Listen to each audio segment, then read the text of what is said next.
Hi everyone, welcome Hello. back. We are here today to do a really good book. Mm-hmm. Really good. You can see it right there. Excellent book. The Traitor Queen by Danielle L. Jensen. We did The Bridge Kingdom just the other day of a review last week, and we said how much we love that one. Mm-hmm. I don't know how it's possible, because that one was amazing, that I love this one 10 times better. Oh, no joke. Yeah. My word. This book, like I said this on the last book too, like from beginning to end, there was something going on. Okay. This whole book, there was something going on. It never stopped. It was boom to boom to boom Start to boom to finish. to boom. I could not put this down. I stayed till 3:30. I read it in a day and a half. Me too. It was, yeah, she really likes it when she could get it done in a day and a half, because that's hard for her, especially with work and stuff. It was, oh my gosh. It was amazing. I mean, I just can't keep saying this. There was not a stop, really. And it wasn't just like something happening. It was something happening. Like big, like, oh my gosh, And just one thing, like I asked her at one point, I was like, what more can happen? And I was telling her, oh, just wait. Yeah. Because I finished this one before her, and I was like, oh, just wait. She goes, well, what else can happen? I'm like, trust me. It's not, she says, yep, no, there's more. I thought, I was like, okay, like 50 things have already happened. What else can happen? I kept telling her, I feel like I've been through like 10 lifetimes in this one book. The book's not that huge. No. There was like, it didn't stop my attention. And it was the kind of book, and this is a really good book for me, A, when I stay up super late, later than I should, but B, when I have to do other things like cook my kids dinner, or like help them with homework or whatever, and they're in my way, and all I can think about is, I just want to go pick up that book. That's, my whole mind was obsessed with it. Like, all I literally thought about the majority of the time was, I don't care. I just want to go see what's going to happen. Even throughout church, I mean, we paid attention to church for a moment. This is really bad. Please, Lord, forgive me for thinking this is about really this. bad. So we were in church, and I think it was like Good Friday, or maybe it was Good Friday. Yeah. And this is, forgive me, Lord. And they were talking about Jesus and sitting around, like, okay. So all I could think of was like, I wonder if this is what it was like for Laura in the. She was doing a parallel between. I can see, like, Laura is a real character. She's not. But I remember thinking, like, oh, I think it's set up like this. I think this could be kind of how it looks. I know. I'm so sorry, guys. She said a big prayer when she got back. She's like, I'm so sorry. Oh, my mind was just terrible of me. It was just, this book was so darn good. That's all I could think about until I finished it. And then when I finished it, it wasn't enough. I was just like, what? No, I don't want it to end. I was having, sometimes when a book is super good for me, like at the very end, I start to slow down my reading just to extend it. Does it extend? No, but just to like savor it a little bit more, because I don't want it to end. And it's not, I wish it was a little, I mean, I guess. I say the words are really small, actually, for this. Yeah, it's quite long in that sense, but I wish it was a little bit bigger. I mean, but it was not a disappointment. I think I would have loved it more if it was bigger. This is a big statement for me to say, and this is like a little shocking even to my system. I said, oh, these two, they're going to be all shocked. This is like a big shocker, and I slept on it for quite a few days, because I was like, sometimes you just like really enjoy a book and you like think like, oh, this is just amazing and this is my favorite type of a thing. And then like I settled down a few days, and I'm like, no, it's still this book. And honestly, ACOTAR is my favorite book. I don't know. This might be this series so far. I mean, there's only 2 books, but this, I think I like it maybe better than ACOTAR. That's what she told me. I was sitting there reading it. And that's really gut-wrenching for me to say. She came up to me, and I'm like, reading. She goes, Sarah. I was like, yeah? She's like, this might be my favorite book. And I literally looked up at her like, what? I mean, I was really just in the beginning, so I was like, oh, this is really good. But when she said that, I was like, oh. But what would you say? I mean, listen, I'm just going to tell you this before she gives her answer, really.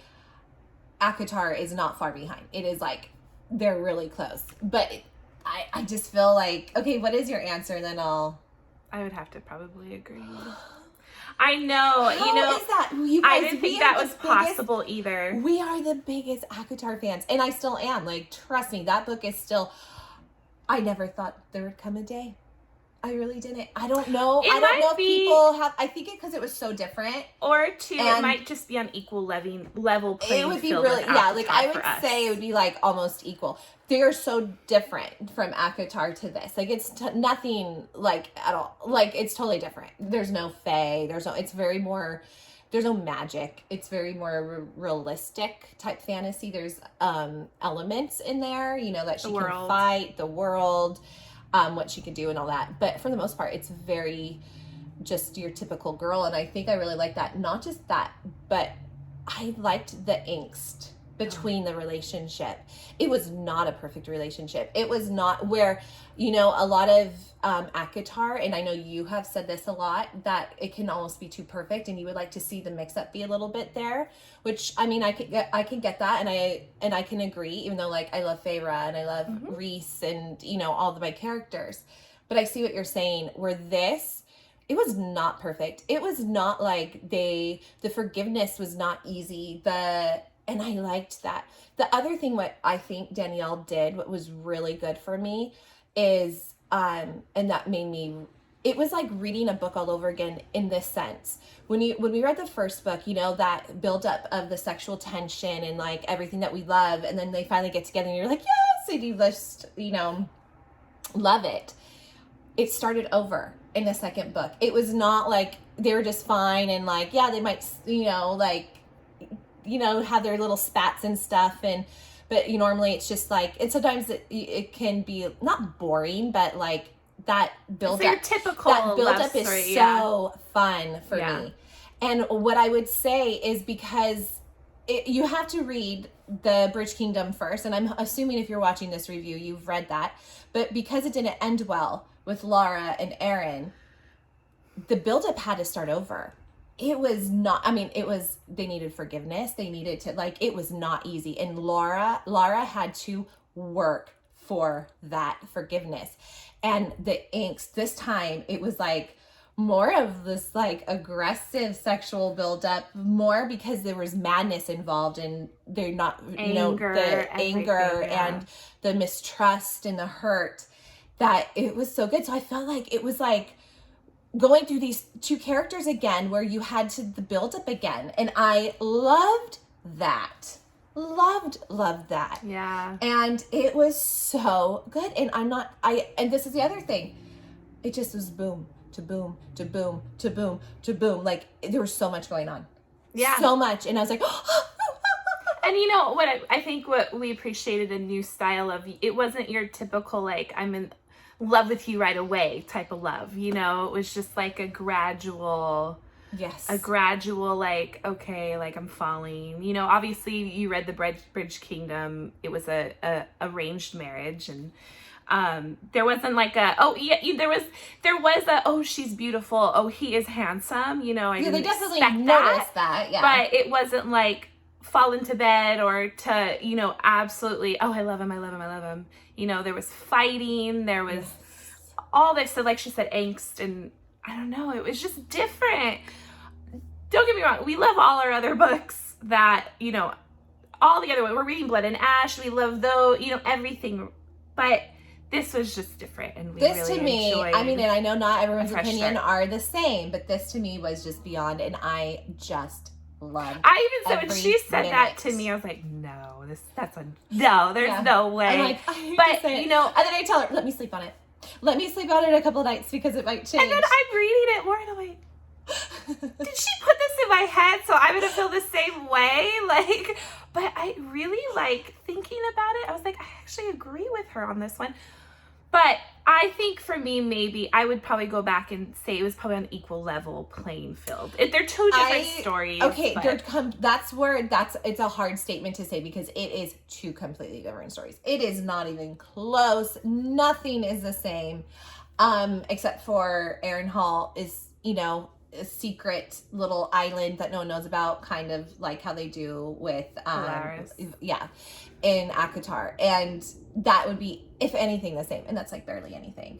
So yes, it is not the same, but I would say, like I said, it's either pretty much level, or I mean, it's like just a tiny bit. It's not, but it was good. And then I just was like, I could reread this soon. I just wanted to reread it. I was so good. Like, I couldn't put it down, and I'm reading. I like make notes of my favorite scenes, try to go back or whatever.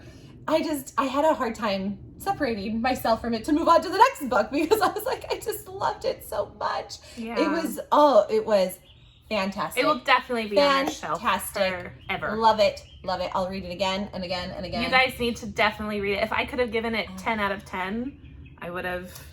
Yes. Or 10 out of 5. I'm sorry, 10 out of 5. I would have went above the 5. Yeah, it was just. So it was darn phenomenal. good. Erin, we love you. Oh, it's Erin. so dreamy. I love Lara as a character. Lara, like I said last amazing. time, I want to be her in my next life. I loved it. I love she's imperfect. I'm gonna be her for Halloween. Yeah, great idea. You should dress Chris up as Erin. I have her Dan Meridian azure blue eyes. My husband doesn't look like Erin. Yeah. Well, you can make it look like. He's gonna watch us and be like, "Hey." He doesn't watch. He mutes them. He's not a reader. I think I bore him. I bore him in my everyday life. I don't know if he wants to watch these videos. Yeah. Oh, yes, it's so good, guys. This is highly recommended. Go get this. Get the book. Get the Bridge Kingdom and the Traitor Queen. You gotta read it. We are so excited. Amazing. Let me know what you think. Yeah, and there's gonna be more. We just read. We weren't sure because we didn't want to be spoiled, so we kind of right after we finished Traitor Queen, we went right on to see. Yeah, we really tried not to spoil ourselves before. We kind of figured it. She left it open, obviously, for it's there so to world be building. Like the it's just, you can go with stories and stories and stories. I always have a hard time myself if they're gonna go beyond the characters I've fallen in love with sometimes, and I'm not gonna say if it does or doesn't, but that scares me, because I'm like, am I gonna love them as much as I love these ones? But usually writers can always get you to love them. Yeah. So, but oh my gosh, guys, loved it. Go read it as soon as possible. Please. ASAP. ASAP. Gotta do it. Gotta do it. Anyways, guys, we would love it if you would subscribe to our channel and like the video, hit the bell. We would love it. Comment below. Tell us what you think of the book or whatever. We'd love to hear from you guys. So anyways, have a great day, and we'll see you next time.